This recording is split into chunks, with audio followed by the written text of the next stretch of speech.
বিসমিল্লাহির রহমানির রহিম। আজকের আমাদের অনূর্ধ্ব-20 জাতীয় ফুটবল টিম বাংলাদেশের জন্য যে সম্মান বয়ে নিয়ে এসছে, আমি প্রথমেই আমাদের মাননীয় প্রধানমন্ত্রী জনাব তারেক রহমানের পক্ষ থেকে আপনাদের সকলকে আন্তরিক ধন্যবাদ এবং কৃতজ্ঞতা জানাই এবং শুভেচ্ছা জানাই।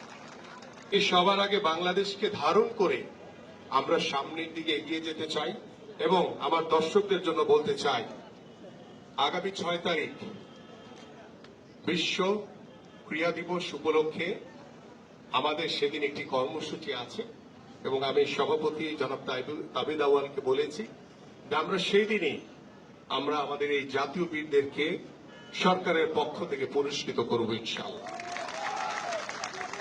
আমি কোনো অ্যামাউন্ট বলবো না এখন, সেই দিনই ইনশাআল্লাহ আপনারা দেখবেন যে ভালো কিছু আমাদের ফুটবলারদের জন্য অপেক্ষা রয়েছে। এবং শেষ হওয়ার সাথে সাথেই আমাদের মাননীয় প্রধানমন্ত্রী আমাদের এই বাংলাদেশ টিমকে অভিনন্দন জানিয়েছেন এবং আমার দেশবাসী যারা ফুটবল প্রেমী, যারা ফুটবলকে ভালোবাসে, সকল বাংলাদেশিরাও কিন্তু আমার এই বাংলাদেশ অনূর্ধ্ব-20 ফুটবল দলকে শুভেচ্ছা এবং অভিনন্দন জানিয়েছে।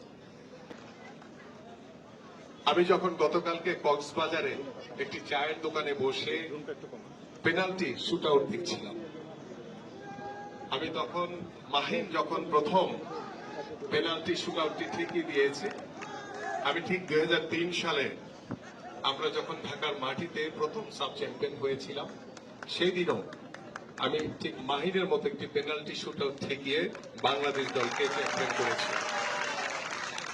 আজকে যারা বাংলাদেশি বংশোদ্ভূত খেলোয়াড়রা, রোনান কিংবা দেখলানের মতো যারা ফুটবলার রয়েছেন, কিংবা আমাদের হামজা চৌধুরী, সামিদ সোম সহ যারা বাংলাদেশের জন্য খেলছে, তাদেরকে যাতে আমরা আন্তরিকভাবে সহযোগিতা করি এবং আমাদের টিমওয়ার্কের মাধ্যমে আমরা একটি কথা প্রমাণ করতে চাই যে আমরা সবাই বাংলাদেশ এবং সবার আগে আমার বাংলাদেশ।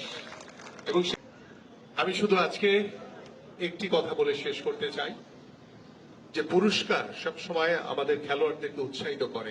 আমি যখন খেলেছি তখন আমরাও যখন চ্যাম্পিয়ন হয়েছি, আমরা ভাবতাম হয়তোবা আমাদেরকে পুরস্কৃত করবে উৎসাহিত করার জন্য, কিন্তু পুরস্কার হয়তোবা সাময়িক, কিন্তু আমাদের এই অর্জন এটাকে ধরে রাখা হচ্ছে সবচেয়ে বড় কঠিন একটি কাজ।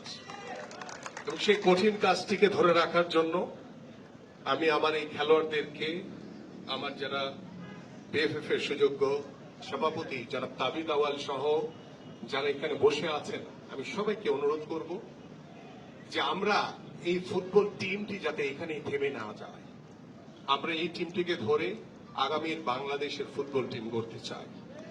সব ধরনের খেলার খবর পেতে সাবস্ক্রাইব করুন, সঙ্গে থাকুন খেলার পাতার।